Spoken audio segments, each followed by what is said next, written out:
Hello, hello, hello, my people. What's happening? It's Tshidi here. I hope people can actually hear me.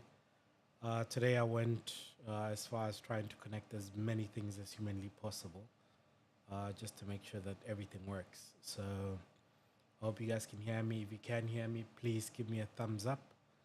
Um, yeah, man. I see there's already first person that's joined. There's two people that have now joined. So if you can hear me, please let me know. So that I can start dealing with some of the Q and A's that you guys might have.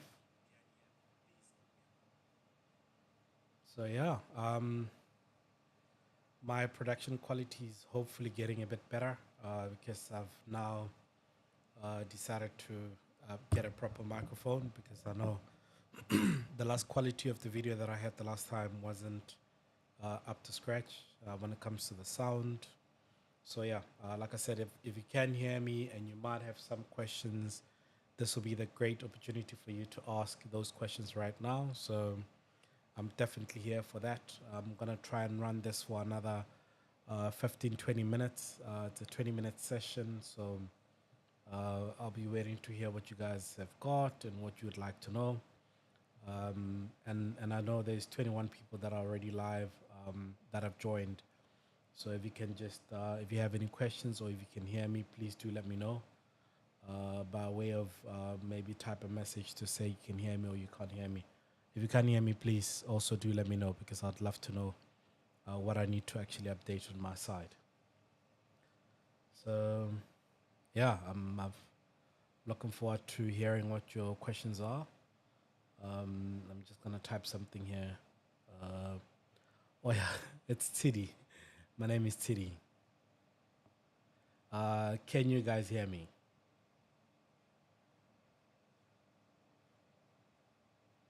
I hope you guys can hear me because can hear you. Ah, fantastic. Ntutu, Ntutuko. Thank you so much for that. That is fantastic. I'm glad that you can actually hear me because I was starting to get worried that nobody can hear me on my side so far. Um, as I mentioned, this is going to be a nice little Q&A for if you have any questions whatsoever, this is a chance for you to ask me whatever questions you might have. Please feel free to ask some of the questions and then we will try and tackle some of those the best way possible. Yeah. Let's see, camera disabled. Yeah. So to get employed in South Africa these days, in your answer, what's your advice to newly graduates? Um, so Cassie enough just asked the question to say, why is it so hard to get employed in South Africa these days? And what would be my advice to guys that recently just graduated? So yes, I have seen that there's been quite a lot of people that have spoken about the lack of employment or lack of employment opportunities, and there's quite a few factors. So I'm just gonna move slightly away from my microphone because I'm starting to hear myself. So there are a few factors that basically have led to the unemployment of a lot of graduates. One of those being currently, if we speak about the situations with COVID, um, what's been happening in the last couple of years, or what's been happening in the last literally almost 3 years now, 2 years, that COVID has actually affected the world.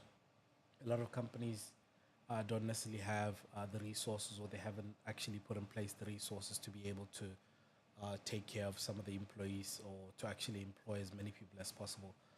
That's been one of the current issues that have come up, and that's why I do think employment opportunities have literally reduced by drastic amounts, and that's actually quite unfortunate because we would obviously be hoping that more and more people actually get these opportunities. So it's always quite sad when people can't get the employment. But that seems to be the problem.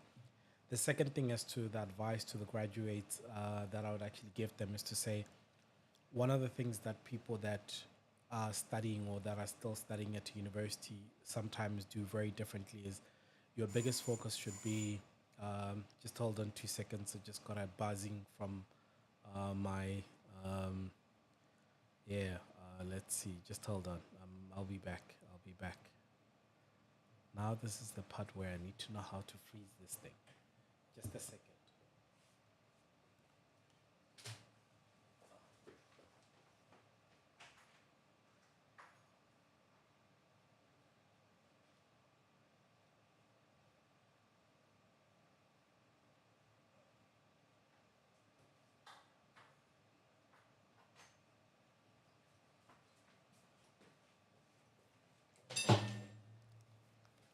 Apologies, apologies, apologies. So yeah, the opportunities are very limited. So for graduates, I would always say try and invest a bit of your energy on getting your resume sorted out. Because one of the things that I've realized is the resumes and the standards of the resumes have been very, very different in the last couple of years. We're still using very old resume styles, and my advice would be let's just make sure that our resumes are up to scratch. I do quite a lot of videos on how to put together the best CV possible. So I'd say for those graduates, if you can just have an opportunity to go check it out, see some of those videos, use some of the free platforms that already exist, that should be a bit helpful on that side. So that'll be my advice to a lot of people to say, just try and do what you can with what's already available, and then it should be able to assist you. And then the other person is talking about my current company to say, please tell us a bit more about it, what's its core business, and also please highlight the skills that are in demand within. So I always try to avoid speaking about my employers in these live chats because I also don't want to always uh, be considered to be representing the brand, because these are normally just my direct conversations with the different audiences or the different people. But however, the company that I work for focuses its energy on more e-commerce platforms. So when it comes to some of the platforms that we look after platforms like real estate platforms, where if you were looking for houses, you'd normally use our platform to look for houses to stay. We've got some of the platforms in automotive. If you're looking for buy a car, you could actually, put your car in there, or you can actually go look for a car in those platforms. So it's normally individual sellers. We're trying to connect those people, so we're trying to simplify people's lives. The other area that we've got is basically marketplaces. And marketplaces, we're talking about places where you'd be able to sell your old stuff. Like if you want to sell your laptop or you want to sell your camera, we've got one of those areas. And then the last business area that we've got, or the last kind of business that we have, is actually looking after finance and insurance. So if you wanted to look at insurances or finance your car or finance these things, you'd normally use our platform. So all these things are basically platforms, which basically means that you can download all the apps and be able to find whatever you're looking for in those platforms. So that's what the business does. And the skills that are normally in demand in that particular space, we're talking skills in the tech space, we're talking skills in the data space. So those are the type of people that we're looking for. Sales guys, marketing, those are the people that we actually look for. And then Naomi said, is it a good idea to ask the company that if giving you a regret email, the written feedback regarding the interview you have attended, why you didn't get the job, how can you or where can you improve yourself? It's not a bad idea, or it's not even really the greatest idea. So the reason why it's sometimes tricky, and the reason why companies don't normally send written feedback information, is that with feedback information, I would rather advise or ask that you ask those guys to maybe even give you a call, because in most cases they'll just give you a very generic feedback that says you were not, or we found another candidate that was in line with what we were looking for. So that's where the problem comes in, is the fact that a lot of companies avoid written feedback. And the reason why they sometimes avoid that, Naume, is because in some instances in the past, you find that people have written feedback to candidates, and the feedback could have been construed or misunderstood as either discriminatory or things that would have been considered to be illegal. I recently did a video about questions you should never ask in job interviews. Same thing applies to the feedback, is that people try to keep feedback as generic as humanly possible because there's potential, or there's basically potential for somebody to assume that they were discriminated against based on written feedback. And once you've got that written evidence that says, you see, I told you that they were discriminating against. So a lot of companies tend to avoid that. And if they do send you written feedback, they would normally actually give you the most generic written feedback that's been approved by legal as well. So that's where the problem comes in, is that in some instances, people are actually trying to avoid being sued, or being taken to court because of what could have been assumed as written as what's the word, as discrimination. So that's why a lot of companies don't do that. So in some instances they do, but like I said, you'll find that if you ask for written feedback, they'll give you the most generic feedback possible. The other thing that we've got is perhaps a continuation of Cassie's question. It also seems, and this is from Tapelo, it says, it also seems that to be also difficult to get jobs abroad. What advice can you give us since you made the move? So I moved here about 2 years ago. I moved to Switzerland about 2 years ago. Now, what I always say to people is, and once again, I've done a video about that, about my move to Switzerland. And I've also done a video about top 10 things to consider before you move. Now, moving abroad is not always an easy exercise because of a few different things. So if you were to decide to move abroad, one of the things that you need to consider is, are you actually moving abroad because you have a visa sponsored by the company that you'll be joining, or are you moving abroad because you have to apply for your own visa and follow the different processes? So depending on the company, or the country, there are specific visa requirements, and there are roles or a list of jobs that are considered to be high demand skills, or skills that are actually required by the country. In that instance, my advice is always go look at that list. You can always just search. You can search on Google to say, what are the jobs that are in demand in this country, in that country, in this country. And they'll give you normally a list of some of those. And you just need to check based on the requirements of that if you actually meet those requirements. It's just the difficulty is, if your job or the field that you are in does not is not listed on that list, getting the opportunity becomes a lot harder, because a lot of people, it's not always easy for them to provide you with a visa. There needs to be the same as in South Africa, where before you hire somebody from what we would call a third country national, you need to make sure that you've actually exhausted opportunities for people that are living in that country or within the region. So that's why I always say, just search per country, what are the skills that are in demand in that particular country, and that will get what is it called? It's basically specialized skills visa. And then you also have countries like Canada that are also looking at bringing in quite a lot of foreigners in there. So for me, my process was slightly different because I was moving with family. That is why my process was a lot different to a lot of people. But in some instances, just check online. You'll find some of the specific skills that are required. And those are skills where there'll be a lot easier process when it comes to visas. And then what have I been seeing when it comes to the top skills of the future?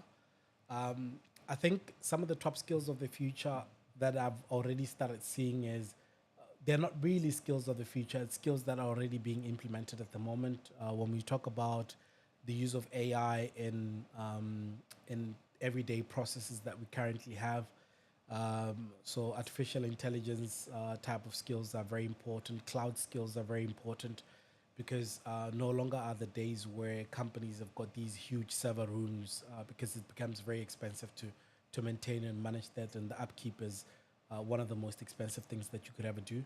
So what I've already seen now is the fact that artificial intelligence is important. Data has been a very important skill for the last 10 years or so, and it's going to be very important because not many companies have got the right skills when it comes to data, and a lot of companies are trying to develop. Um, they're trying to bring in a lot of guys with different skills when it comes to that. Uh, Tech skills are important. I think tech has always been an important factor, to be honest, in the last couple of years. So tech skills have always been very, very important. So that's another area that we need to always focus on when it comes to the skills that are for the future.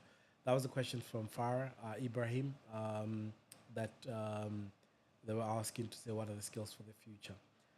And then Constance says, "Hi, is it wise to put all your qualifications at once when applying?" No. What I've seen is, remember, your resume as well as the documents that you provide the company are normally a summary of the version of events. It's normally a summarized version of what you provide in the company. So I would always say just list them in your resume, the qualifications that you've got, and I wouldn't put in the subject or whatever. Just say bachelor's degree in this, and then I also did a master's in this, or I've done this and I've done that, and then you just put that. When it comes to your qualifications, it should never take more than a third of your page, or even a quarter of your page. To be honest, I think it should be within a quarter of your page maximum, and it should be very summarized. The most important thing in a CV, to be honest, guys, like the most important thing that you should always make sure that you have is you need to make sure that you've got skills that are listed there. So if you have a portion in your CV that speaks about your skills, make sure that you have it there. So skills, I'm talking about, you've used AWS as a, from a cloud point of view, or you are a developer with C Sharp, .NET, like whatever those specific skills are, listing them on your resume is extremely important, and you're more likely to get a lot more people being excited about your CV based on what they see on your skills. So I would always say, try and check out your skills, Constance, and make sure that you list the skills going forward. So yeah, man, I think those are some of the questions that I've already seen so far. If you guys have any other questions that you would like to ask me, like I said, this week has been a lot of testing the platforms and testing everything, making sure that my systems actually do work. And like I said, I would like to also make sure that going forward, I keep on actually doing as many of these as possible, because I've realized that shooting a specific video that says this and that, some people have got other questions that I might not be able to tackle in that particular video, and I will still do that. But for some of you guys that might have some of these questions, please feel free to ask them. And then Tabi Singh Khafela says, "Hi Tshidi, where are you currently based and how is it adjusting to that country?" I'm currently based in Switzerland, in Bern. I think the adjustment in living in another country just depends on the support that you've got. For me, it's a bit different or a bit easier because I've got family here, or I've got my wife's parents are here as well, so, and her sister, and all the other relatives. So it's been a bit easier. The only difficulty has always been the language, obviously. Trying to learn the German language, and then on top of that, you've got Swiss German, which makes it a lot more complex. So yeah, that's where I've been lucky when it comes to that going forward. Any other questions, guys, before I close the stream? Like I said, I'm trying to do as many of these streams as possible, as often as possible, because I think we should be able to share as much information as humanly possible. And if you have whatever questions that you might have, that you might want me to address going forward, you can send me an inbox on LinkedIn. And like I said, in the future, I'll probably be doing these on YouTube a lot more. So I will also keep on sharing my links. This time I'll give you guys a bit more time, because I know in some of these instances it's been, wait, there's a live stream that's happening in 5 minutes. What's going on? But I'm glad that I can already see about 26 or 27 people that are on the stream. If you have any last questions, guys, whatever questions that you might have that you want me to answer, if you can please ask them now. And then from there, I can run away and let you guys go back to work, or go back to focusing what you've been focusing on. But yeah, it's been a fantastic journey. And like I said, I'm investing a bit more on my streams to make sure that at least I don't lose out on opportunities to communicate with you guys and share some of the ideas. I can see on YouTube I haven't seen some of the questions that are coming from there for some strange reason. But yeah, I'll work on it and try and fix some of these things. And then Dikeledi says, how's the corporate environment compared to South Africa? Was it easier to adjust? Corporate culture, I think it's relatively exactly the same. The only difference is sometimes the working times. I mean, here in Switzerland, you'll find that people on a Friday will still work until 5:30 every single day. Whereas in South Africa, I know some people like from 3:30 on a Friday, you start really slowing down, or some people start packing up and people start going shopping. So it's been very different. And also here, the difference as well is that from a culture point of view, lunch is lunch. I mean, most offices are closed, most shops are closed. Like if I want to go to the post office near me right now, it's closed up until 2 or up until 1:30. The most pharmacies are also closed. So lunchtime is lunchtime. So people really respect that lunch break. So it's been a very interesting learning curve. That's been one of the things that I've already seen. And then Nina Tladi says, I'm in the UK and your YouTube videos help me prepare for the interviews. Oh, thank you so much. Like, listen, guys, please, as you can see on the little top where is that? Here. On the top here, there is Top of the Morning with Tshidi. Just go search for this or just search for Tshidi on YouTube. I literally have more than 60 videos that are only tailored to assisting people when it comes to jobs and opportunities and careers. So Nina, thank you so much for that. And yes, Nina, you can send me a message directly, and I'll respond to you directly as well. So yes, there are some questions that you guys might not want to ask in this live stream. Feel free to send them to me on my inbox on LinkedIn, and I'll also make sure that I try to respond to as many of them as possible. And shameless plug. If you're on the stream, please go follow SMG Swiss Marketplace Group. That is basically the company that I work for. As I mentioned, I try to avoid speaking about the companies that I work for on these live streams because I try to make sure that it's a bit more open. But if you're on this live stream, all 32 of you guys, it'll be fantastic if you can go follow SMG Swiss Marketplace Group. That is where the magic is happening. You get to see all the products and the different companies that we actually look or work with, the products that we work with. So please feel free to do that. Oleboreng says, hello, Tshidi. Like I said, initially this was supposed to be a 15 minutes quick chat, but whatever questions you might have, please feel free to ask them now because I do have another 2 minutes that I can go through this and answer those questions as possible. And then Pamela says her question wasn't addressed. Pamela, let me see. I thought I answered every question. Sorry. Pamela, I don't see the question yet. Can you please type it again or copy and paste it? Because on the list of stuff that I'm looking at the moment, I didn't see the question. I thought I answered all the questions. So yes, guys. So if I haven't yet answered your questions, please feel free to send me a message now or just tell me what question it is. Let me quickly answer it now while I still have a chance. So yeah, Pamela, please send me that question again, or if you can just share that question again so that I can quickly answer it for you as soon as possible. I don't like missing these questions. So yeah, Pamela Schwer, please ask that question again, and I will definitely make sure that I do answer that question. And then thank you, Lebreng. Looking forward to your message. I will definitely respond as soon as I get it. Like I said, Pamela, if you do have that question that you would like to ask, please go ahead and ask that, and let me try and deal with that as soon as possible. Like I said, I didn't see it, unfortunately, and for that, I will make sure that I try to answer it going forward. But yeah, whatever questions you guys have got, like I said, I'm a recruiter or I'm looking after a recruitment team. Whatever questions you might have, I'm trying very hard to answer all the questions. Okay.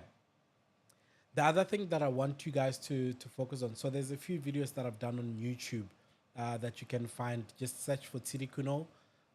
Those videos are dealing with the type of interview questions that we ask. We deal with questions about what do we ask your referees every time we call your references, what type of questions you should never answer in job interviews. We also ask questions, or I deal with questions like how to prepare for job interviews, how to prepare for virtual job interviews, like all those things. That's what my focus is, and I try to share that with as many people as possible. So if you might have some of those things, feel free to go check Tshidi Khunou on YouTube, and I'll definitely make sure that I answer some of those. I see Pamela still hasn't answered that, but let me free you guys. I know there's 34 of you guys that are sitting in this call, chatting and speaking to me. I really appreciate that.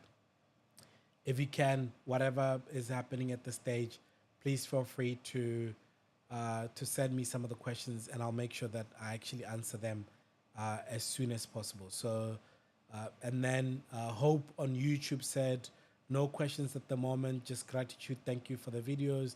They've been very, very helpful. Thank you so much, Hope, for actually watching these videos. I'm glad that they've been helpful. So whatever you might have as a question, please feel free to ask some of those. Okay, fantastic. What advice can I give somebody who's rebuilding a career after a planned sabbatical leave to raise kids? What are the prejudices to expect from recruiters having a 5-year gap? So I think a lot has changed now when it comes to some of the prejudices that recruiters will have, or that they will give you when it comes to if you've had a 5-year gap.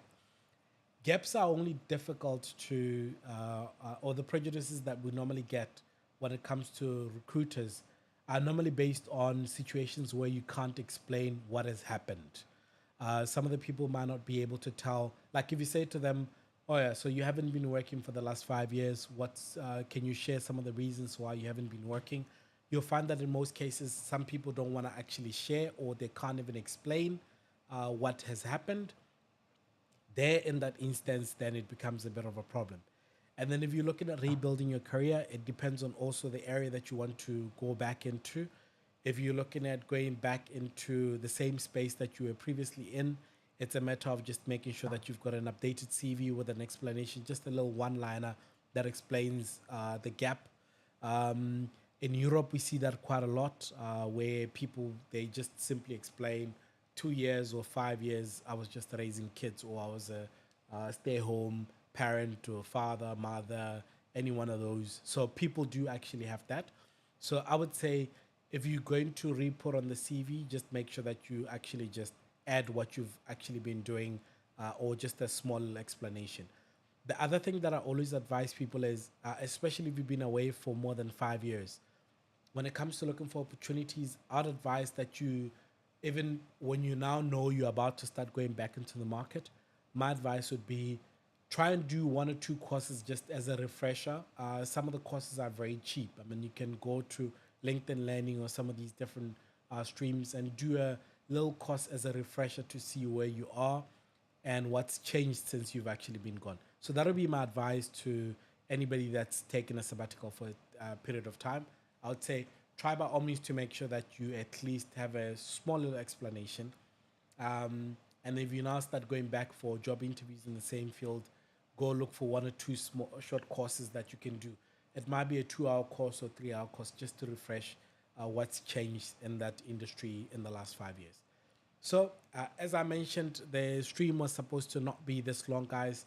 I'd like to thank every single one of you guys for taking this chance to sit with me, watch these with me, and ask your questions. Next time, I'll plan a bit better. I'll make sure that I give you guys a few more days now that I know all my platforms and my systems are working. I'll make sure that I give you guys a heads up in advance to say I'll be streaming at this time. These are some of the things that I'll be addressing if you have some of those questions. And then some of you guys can at least send me the questions in advance so that I can answer some of those. And then the last question that I'm going to answer is from Letonolo that says, what can you do if you did an online internship but you cannot reference your supervisors because they supervised a lot of people during the course of that internship?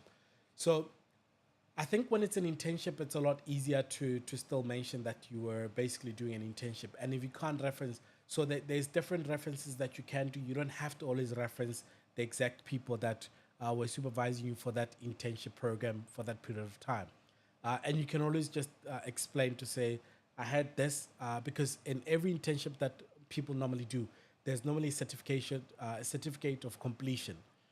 Instead of trying to reference people that were supervising you, you can always get from the company a certificate of completion. That then also can play the same role as somebody who's actually getting a reference. Um, Okay, I swear, this is literally the last time. Prince says, I started a business and now I want to go back into corporate after 2 years. Will that count against me having a business? It will sometimes count for you if you've already started a business, because a lot of companies are now looking for people with very entrepreneurial mindset, and you need to be able to explain to people what's happened, the changes that have happened. And we normally get excited when we see somebody that's already tried to start a business, because we know that these are go-getters, people that will try and push the boundaries and try and make sure that they get things to work. So in that instance, you don't have to worry about that part. I think it's actually a huge advantage for you that you've actually started your business. My only advice is, if you're going back into corporate, you need to be quite sure that you've closed that business, unless if the business does not compete. Because what people don't want is a situation where your business competes with what they're currently doing. And always declare your business. That is my advice. So thank you so much, guys. It's been a fantastic session having you guys here. And up until we meet again, top of the morning with Tshidi. Once again, check my YouTube video, search for Tshidi Khunou, or just search for top of the morning. You'll start seeing my videos come up. And don't forget to like those videos, guys, because once you like them, it really helps us push it to other people that are looking for the same opportunities. And once again, thank you so much and have a fantastic day.